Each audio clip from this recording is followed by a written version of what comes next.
The Bill and Melinda Gates Foundation has committed more than $350 million for the development of diagnostics, therapeutics, and vaccines in the fight against the coronavirus.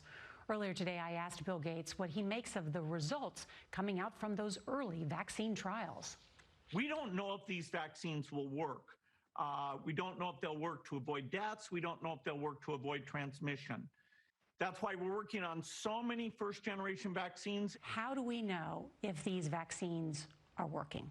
And you'd like it to be very safe in all the populations that you indicate it for, no side effects. And then you'd like it to avoid the individual who gets the vaccine getting sick. Where are we in terms of a rapid diagnostic test? You've talked about this a lot. It would be a test that is like an in-home pregnancy test. Where are those tests?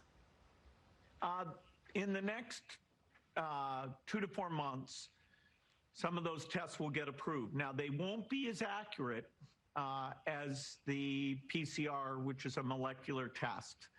And so over the next few months, we have to up PCR capacity. We have to get results back in 24 hours. We need both. And the lag times that we have today are completely unacceptable. It's making most much worthless. The president said just this weekend that the U.S. has the lowest mortality rate in the world. Is that factually correct? Not at all, not even close. I mean, by almost every measure, the U.S. is one of the worst. Why are we one of the worst?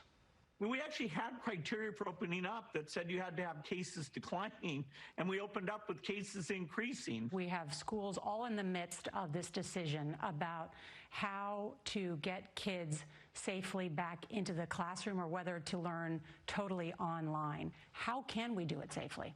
The big challenge here is how to get the teachers and the staff in and to avoid those kids being a source of infection as they go back into their households. This next academic year does hang in the balance on top of the learning deficits we have coming out of last year. So I'd put that after the deaths as the next biggest costs. One of our viewers texted us this question. His name is Eric. He's actually from Washington State, where you are, and he asked, would you send your children to public school in this current situation?